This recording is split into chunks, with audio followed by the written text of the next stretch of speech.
আমি উত্তরা থেকে এসেছি, বাংলাদেশ জাতীয়তাবাদী ছাত্রদলের পক্ষ থেকে এসেছি। দেখুন, আজকের যে বহুল কাঙ্ক্ষিত নির্বাচন, যে নির্বাচন এই জানতে চাচ্ছি আপনি কোত্থেকে এসেছেন এবং এই যে নির্বাচন সবকিছু মিলে আপনার জায়গা থেকে কিছু বলার আছে কিনা? হ্যাঁ, অবশ্যই। আপনার এই যে বহুল প্রতীক্ষার যে ডাকসু নির্বাচন, দীর্ঘ বাংলাদেশের প্রতিষ্ঠা লগ্ন থেকে এই প্রথম ছাত্রলীগবিহীন নির্বাচন, যদিও বা এটা যথেষ্ট উৎসবমুখর, এই উৎসবমুখর পরিবেশে বেশ সুন্দর একটা নির্বাচন পরিবেশিত হয়েছে। যদিও বা এখন বাই মাধ্যমে আমরা শুনতে পাচ্ছি ছাত্র শিবিরের কিছু অতি উৎসাহী লোকজন, কিছু আপনার অতি উৎসাহী লোকজন বিভিন্ন অনাকাঙ্ক্ষিত বিচ্ছিন্ন ঘটনা ঘটিয়েছে, এরকম কিছু শুনতে পাচ্ছি। তারপরে আমরা চাই জাতীয়তাবাদী ছাত্রদলের নিরঙ্কুশ জয় হোক, সে প্রত্যাশাই করি আর কি। কি মনে হয় এই ভোটে কি কোনো ধরনের কারচুপি হয়েছে, বা আপনারা এত সংখ্যক কর্মী সমর্থক এখানে এসেছেন, এটার কি বিশেষ কোনো উদ্দেশ্য আছে কিনা?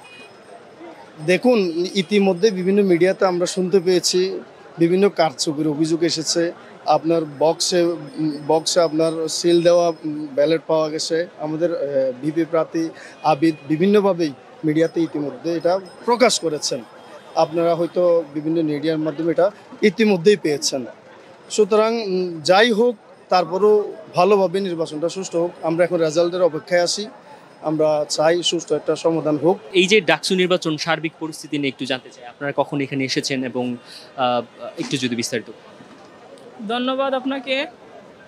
আসলে প্রাচ্যের অক্সফোর্ড খ্যাত ঢাকা বিশ্ববিদ্যালয়, যাকে বলা হয় সেকেন্ড পার্লামেন্ট, ডাকসু, আসলে ডাকসুকে কেন্দ্র করে আজকের দিনটি সারা বাংলাদেশের মানুষ তাকিয়ে আছে এবং আগামী জাতীয় সংসদ নির্বাচনের যে ভাবমূর্তি এবং শিক্ষার্থী তরুণদের প্রায়োরিটিটা তো আমাদের আগামীর নির্বাচনে আমাদের ভারপ্রাপ্ত চেয়ারম্যান বলেছেন তরুণদের প্রাধান্য দিয়ে আগামীর নির্বাচন এবং আগামীর ভবিষ্যৎ নির্ভর করে। তারই ওপরে প্রেক্ষাপট করে আজকে ডাকসু নির্বাচন যে শিক্ষার্থীদের যে উৎসবমুখর জ্ঞানবৃত্তি এবং বুদ্ধিবৃত্তির চর্চার যে আশা আকাঙ্ক্ষা, সেই আশা আকাঙ্ক্ষার মধ্য দিয়ে একটি নেতৃত্ব তারা বেছে নিবে এবং এই ফলের অপেক্ষায় আপনি দেখতে পাচ্ছেন জুলাই আগস্টে যে শিক্ষক, কৃষক, শ্রমিক জনতা যেভাবে অপেক্ষা করছিল ফ্যাসিস্ট খুনি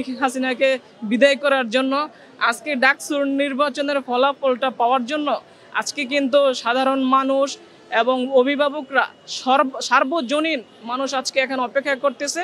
আমরা আশা করতেছি ভালো রেজাল্ট হবে, ভালো কিছুর জন্যই অপেক্ষামান সারা বাংলাদেশের মানুষ। ইনশাল্লাহ আমরা জয়লাভ করব।